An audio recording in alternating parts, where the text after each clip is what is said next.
하나님의 말씀은 에베소서 4장 17절에서 24절까지의 말씀입니다.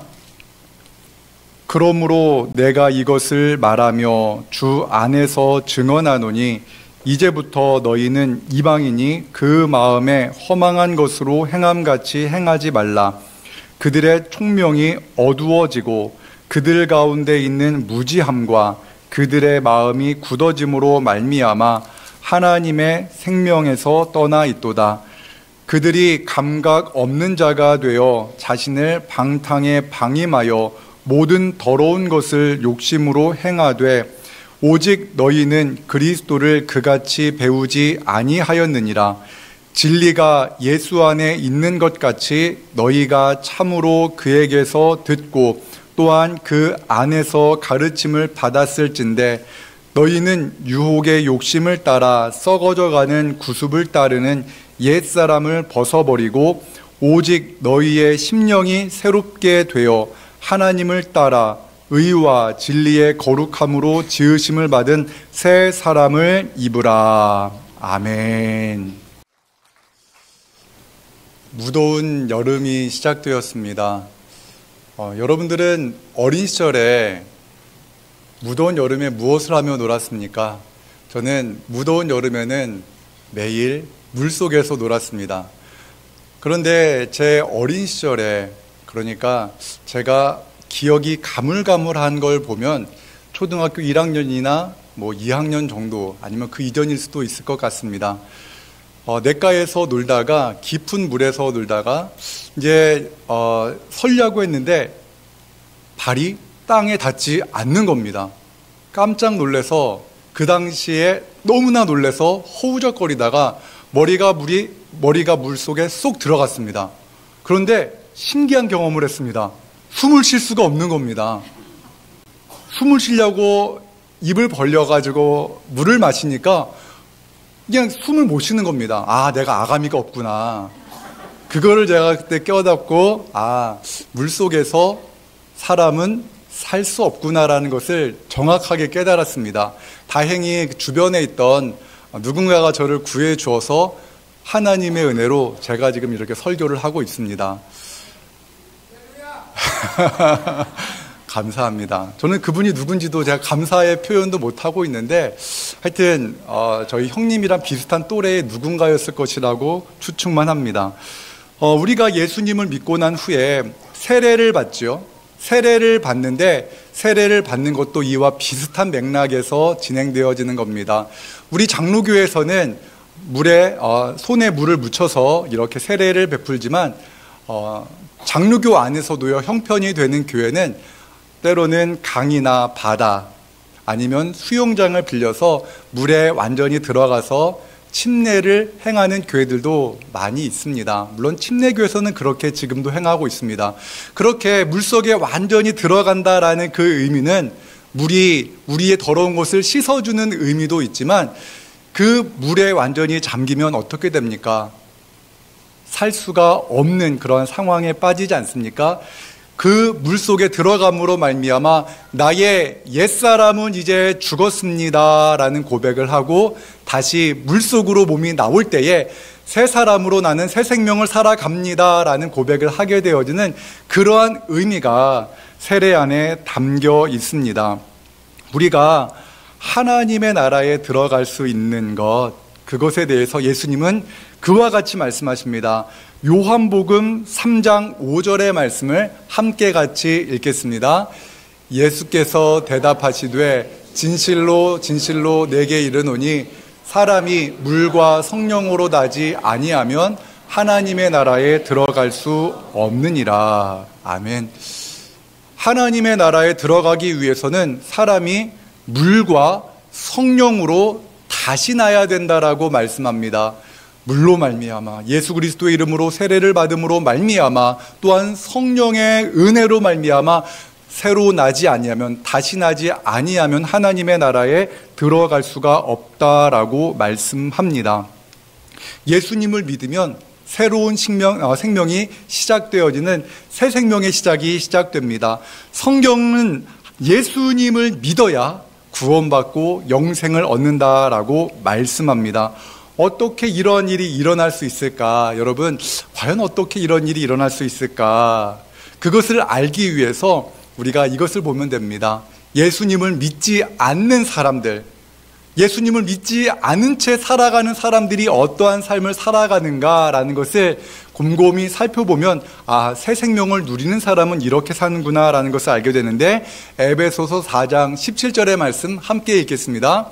그러므로 내가 이것을 말하며 주 안에서 증언하노니 이제부터 너희는 이방인이 그 마음에 허망한 것으로 행함같이 행하지 말라. 아멘. 사도 바울은 에베소 교회 성도들에게 이방인과 같이 행하지 말라, 이방인들이 그 마음에 허망한 것으로 행하는 것처럼 행하지 말라라고 말씀을 합니다. 그런데 에베소라는 지역에 거주하는 사람들, 에베소 교회 성도들은 유대인의 관점으로 보면은 그들은 유대인이 아니기 때문에 이방인이었습니다. 그러면은 에베소 교회 성도들 모두가 이방인인데 이방인과 같이 행하지 말라는 말씀이 과연 무엇인가? 그런데 여기서 말하는 이방인이라는 것은요, 예수님을 믿지 않은 채 살아가는 사람들, 하나님을 아버지라 고백하지 않은 채 살아가는 그러한 사람들을 말하는 것입니다. 에베소 교회 성도들은 예수님을 믿고 예수님을 나의 인생의 주인으로 고백하고 하나님을 나의 아버지로 고백하며 살아가는 그러한 사람들입니다. 그렇기 때문에 그들은 우리가 2주 전이었나요? 3주 전에 우리가 노래 불렀잖아요. 제가요. 둥글게 둥글게 둥글게 둥글게 하면서 예수 그리스도 안에서 하나 된 형제 자매였기 때문에 예수님을 나의 인생의 주인으로 고백한 사람들은 더 이상 이방인이 아닙니다. 그렇다면은 그 이방인들의 마음에 허망한 것은 무엇인가? 예수님을 믿지 않는 사람들을 말하며 그 마음에 허망한 대로 살아가는 사람들은 어떠한 사람인가? 자신의 마음대로, 자신의 생각대로 자기가 원하는 것을 얻으려고 살아가는 사람들이 바로 이방인이 그 마음의 허망함으로 살아가는 것이다 라고 말씀합니다. 여러분 혹시 그런 적 있지 않나요? 이것이 꼭 있어야 돼, 이것만 있으면 내 인생에 더 바랄 것이 없어 라고 생각하면서 그 무언가를 얻으려고 노력했던 경험 있으실 겁니다. 그런데 그것을 얻고 났는데, 그것이 물질이든 그것이 무엇이든 얻고 난 후에 내가 이것을 위해서 이렇게 노력한 것이 참 허무하다라는 경험 한두 번쯤은 해보셨을 겁니다. 우리가 하나님 안에서 무언가를 추구하는 것이 아니라 내 생각, 세상 사람들보다 더 높아지고자 노력하는 나의 노력, 무언가 더 잘나고 싶어서 무언가 몸부림치며 힘을 다해서 했던 무언가를 얻고 난 후에 그 허무감을 경험했다면은 여러분 맞습니다. 그것은 허무합니다. 솔로몬 왕은 세상에서 가장 부유했던 삶을 살았고 세상에서 가장 지혜로운 왕이다라는 그러한 호칭을 들었던 사람이었는데, 그가 자기의 마음이 원하는 것대로 다 한번 살아보았다고 합니다. 이것도 해보고 저것도 해보고 이것도 가져보고 저것도 가져보았다고 합니다. 그런데 그가 내린 결론은 무엇이었습니까? 헛되고 헛되고 헛되다. 내가 이것을 위해서 이렇게 노력했나? 참 헛되구나라고 이야기를 합니다. 그런데 오늘 본문에서 나오는 그 이방인의 헛됨은 이것보다 한 단계 더 나아간 겁니다. 하나님을 주인으로 삼지 아니하고 내 육신이 원하는 대로, 내 마음이 원하는 대로, 내 생각대로 살아가다 보니 어떠한 일이 일어났는가, 어떠한 삶을 살았는가에 대해서 에베소서 4장 18절에서 19절의 말씀에 이렇게 기록되어 있습니다. 세번역 성경으로 함께 같이 읽겠습니다. 그들은 자기들 속에 있는 무지와 자기들의 마음의 완고함 때문에 지각이 어두워지고 하나님의 생명에서 떠나 있습니다. 그들은 수치의 감각을 잃고 자기들의 몸을 방탕에 내맡기고 탐욕을 부리며 모든 더러운 일을 합니다. 아멘. 에베소 지역에서 예수님을 믿지 않은 채 살아가는 그러한 사람들의 모습이 어떠했는가? 그 에베소 지역에는 아데미 신전이 있었습니다. 아데미라는 이 신은요, 음란함의 신이었습니다. 육신의 정욕을 만족시켜주는 그러한 신이었습니다. 그래서 아담이 신전에서는 육신의 정욕을 위해서 행할 수 있는 모든 것들이 허용되어지는 그러한 신전이었습니다. 동성애가 만연했고 난잡한 성행위들이 그 신전 안에서 이루어졌습니다. 그런데 중요한 것은 이것입니다. 그 음란한 일을 행하면서 그 일을 행하는 사람들이 스스로 하는 일에 대해서 수치스럽다라는 생각 자체를 하지 않으며 그들이 원하는 것을 하는 겁니다. 여러분, 내 인생에 내가 주인인데 내 몸뚱아리 가지고 내가 하고 싶은 대로 하는 게 뭐가 잘못이야 라고 말하는 겁니다. 그러한 생각을 하는 겁니다. 수치스럽다라는 생각 자체가 없습니다. 내가 원하는 것이면 이것을 해도 돼라는 그러한 사고 속에서 에베소 지역에 사는 이방인들이 그러한 죄악된 삶을 살고 있었습니다.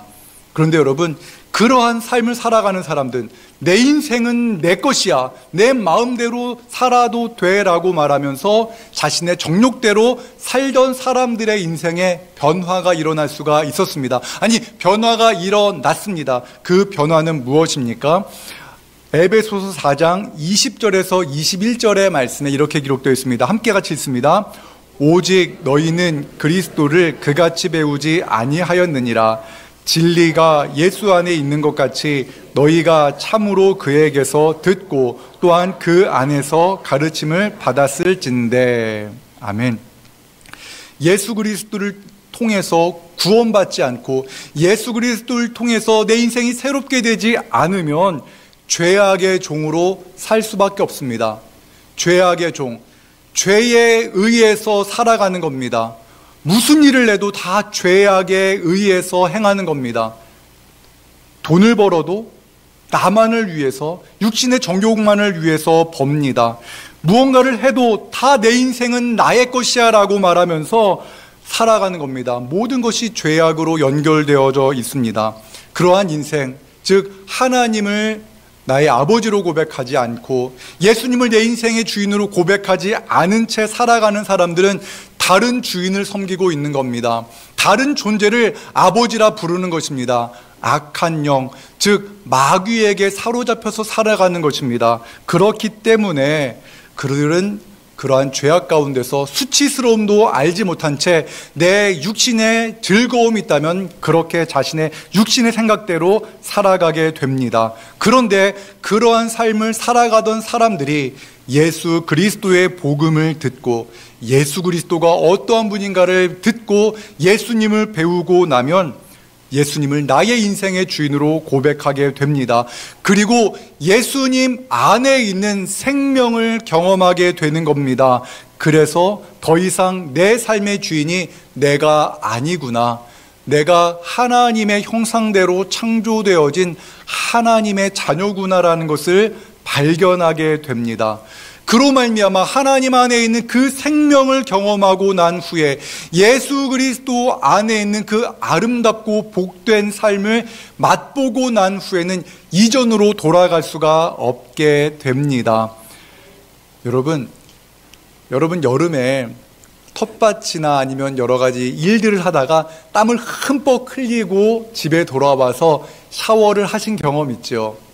향기로운 비누를 가지고 몸에 땀에 젖었는데 땀에 젖은 몸을 깨끗하게 씻은 후에 여러분 어떻게 합니까? 땀에 찌들었던 옷을 다시 입습니까? 아니죠. 그런 분이 있다면 아마 옷이 하나밖에 없는 그런 분일 겁니다. 우리는 땀을 흘리고 났을 때 내 몸에서 어떠한 냄새가 나는지 잘 모릅니다. 그런데 샤워를 하고 그 벗어놓았던 옷을 한번 보십시오. 흠뻑 젖어있는 그 옷에서 저만 그런지는 모르겠지만 제가 입었던 옷은 땀 냄새가 별로 좋지가 않습니다. 다시 입고 싶은 생각이 들지 않습니다. 예수님을 믿은 사람이 꼭 그와 같습니다.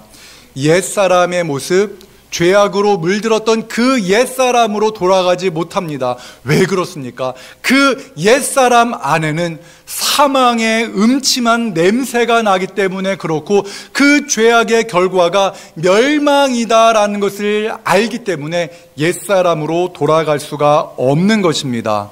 그래서 사도 바울은 그 옛사람의 모습을 벗은 그 모습에 대해서 이렇게 말합니다. 에베소서 4장 22절의 말씀 같이 읽겠습니다. 너희는 유혹의 욕심을 따라 썩어져가는 구습을 따르는 옛사람을 벗어버리고, 유혹의 욕심을 따라 썩어져가는 구습을 따르는 옛사람 말씀드렸습니다. 에베소 교회 그 사람들, 그 성도들도 예수님을 믿기 전에는 그렇게 살았습니다. 자신의 육신의 정욕만을 위해 살았습니다. 내 생각대로, 내 원하는 대로 살아갔습니다. 그런데 그 최종 목적지는 어디입니까? 분명합니다. 사망입니다. 멸망입니다. 지옥입니다. 그렇게 살던 그 삶을 벗어버리라고 말씀합니다. 그 죄악에서 벗어나 생명의 빛 예수 그리스도로 말미암아 새 삶을 살라고 사도 바울은 말합니다. 그렇기 때문에 예수님을 경험한 사람, 예수님을 믿고 새 생명을 맛본 사람은 과거로 돌아갈 수 없습니다. 노숙자 생활을 오랫동안 한 사람들은 노숙자의 삶이 편하다고 합니다. 옷이 더럽고 냄새가 나도 그 삶이 불편하게 느껴지지 않습니다.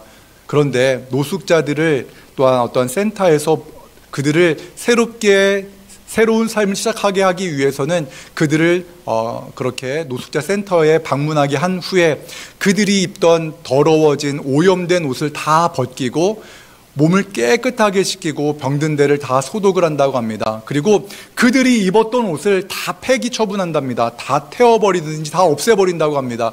그리고 깨끗한 옷을 그들에게 지급하고 그 더러운 옷을 다시 입지 않도록 한다고 합니다. 그래야지 그들이 옛사람으로 돌아가지 않을 확률이 더 높아진다는 것입니다. 예수님을 믿는 것은 옛사람의 옷을 벗어버리는 데서 시작됩니다. 그 일 이후에 있어야 될 것이 있는데 그것은 바로 새 사람을 입는 겁니다. 저는 교회는 탈의실이라고 생각합니다. 탈의실 하면은 무슨 생각이 납니까? 옷을 한번 입어보는 것을 말하는데 옛날 옷, 옛사람의 옷을 벗어버리는 겁니다. 예수님의 그 놀라운 은혜를 경험하고 나니까 내가 옛사람의 옷을 벗어버려야 되겠구나, 옛사람의 습관을 벗어버려야 되겠구나라는 마음을 갖게 되고 결단하게 되고 예수 그리스도로 말미암아 새 옷을 입는 그곳이 바로 교회인 줄로 믿습니다. 심령이 새롭게 되어 새 사람을 입는 곳, 그것이 바로 교회입니다. 에베소서 4장 23, 24절의 말씀을 함께 읽겠습니다. 오직 너희의 심령이 새롭게 되어 하나님을 따라 의와 진리의 거룩함으로 지으심을 받은 새 사람을 입으라. 아멘. 여러분, 옛사람을 벗고 새 사람을 입으라. 탈의실이 되는 겁니다. 그러한 일이 교회 안에서 이루어집니다. 여러분, 군대에 가면 어떠한 일이 벌어집니까? 군대에 가면요, 군대 안 가 보신 분들도 여기에 한 반 정도가 계시기 때문에 제가 간단하게 말씀드리겠습니다. 군대에 가면요, 사회에서 입던, 세상에서 입던 옷을 다 벗깁니다. 좀 민망하지만 속옷까지 다 벗깁니다. 다 벗긴 다음에 그 옷을 다 싸가지고 집으로 돌려보냅니다. 그리고 속옷까지 다 새로 지급해 줍니다. 그러면 신분이 바뀌는 겁니다. 옷을 바꿔 입음으로 말미암아 신분이 바뀝니다. 무엇이 됩니까? 군인이 되는 겁니다. 마찬가지입니다. 예수님을 믿는다는 것은요, 옛사람을 하나하나 벗어버리는 겁니다. 그리고 새 사람, 예수 그리스도의 그 보혈로 말미암아 정결하게 된 새 옷을 입는 것입니다. 그런데 중요한 것은 이거예요. 새 옷을 입었으나 속사람은 여전히 비슷합니다. 군대 가면요, 처음에 훈련 받으면요, 막 옛사람의 모습이 나옵니다. 네, 알겠습니다 그래야 되는데 왜 그러세요? 이러면 혼이 납니다. 옛 언어가 나오고 옛사람의 모습이 그대로 나옵니다. 비슷합니다. 예수님을 믿어도 우리가 옛사람의 모습이 나올 수가 있습니다. 그러나 분명한 것은 이것입니다. 옛사람이 벗어진 겁니다. 올해가 몇 년도입니까? 2023년입니다. 2023년이라는 것이 무엇을 말하냐면은 예수님이 이 땅에 오신 지 2023년이 되었다라는 겁니다. 예수님이 오신 그 시점부터 한 해 한 해가 흘러서 2023년이 되었다는 것인데요. 예수님이 오시기 전을 어떻게 말하냐면은 BC라고 말합니다. Before Christ. 예수 그리스도께서 오시기 전이라는 겁니다.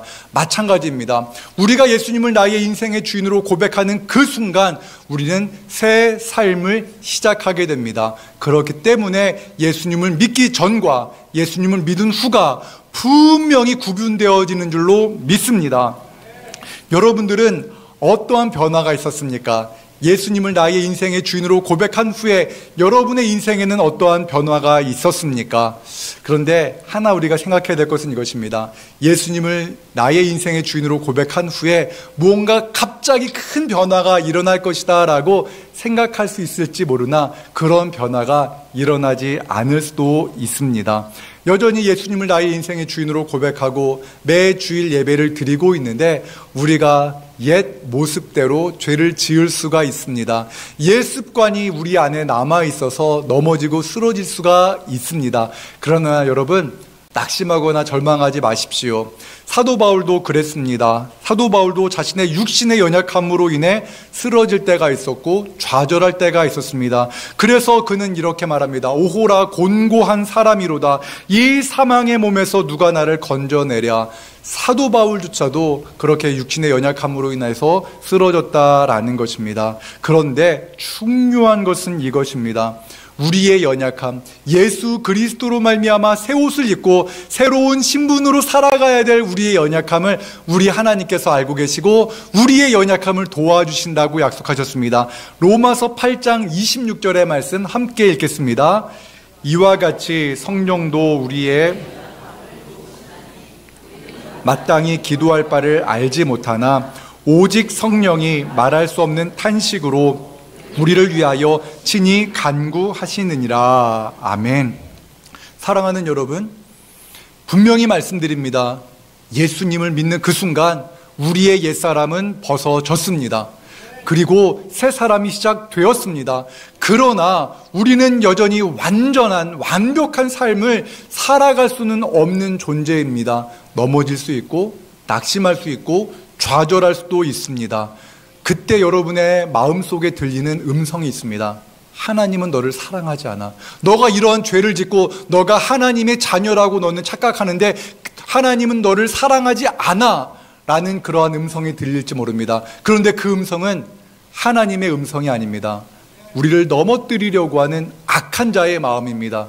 그러나 여러분 기억하십시오. 하나님은 우리의 연약함을 보다듬어 주십니다. 안아주십니다. 싸매어 주십니다. 감싸 안아주십니다. 그럼에도 불구하고 하나님은 여전히 우리를 사랑하시는 분이라는 것을 믿으시기 바랍니다. 우리의 옛사람은 벗어졌습니다. 우리가 교회에 나와서 또한 예배드리고 또한 우리가 옛사람의 모습이 내 안에서 일어날 때 내가 왜 이러지? 이러한 죄책감이 느껴지는 것만으로도 얼마나 큰 성장이고 발전입니까? 우리의 옛사람, 예수 그리스도를 알지 못할 때 우리는 수치도 모른 채 내 육신의 정욕대로 살았던 사람이었습니다. 죄가 죄인지도 모른 채 살아갔던 우리가 이제 하나님의 뜻대로 살지 못할 때 마음이 부담스럽고 어렵고 죄책감이 느껴진다면 하나님의 사람이라는 것을 여러분 믿으시기 바랍니다. 그리고 오늘 우리가 성찬에 참여하지 않습니까? 성찬에 참여한다는 것은 바로 이것입니다. 내가 예수님을 나의 인생의 주인으로 고백합니다.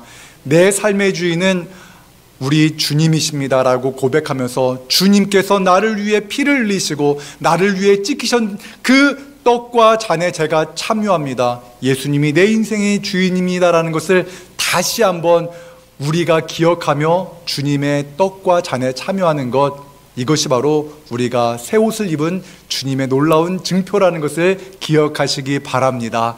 사랑하는 성도 여러분, 말씀을 정리하겠습니다. 교회는 탈의실입니다. 날마다 우리는 주님 말씀 안에 살기 위해 노력하지만 넘어지고 쓰러질 수 있습니다.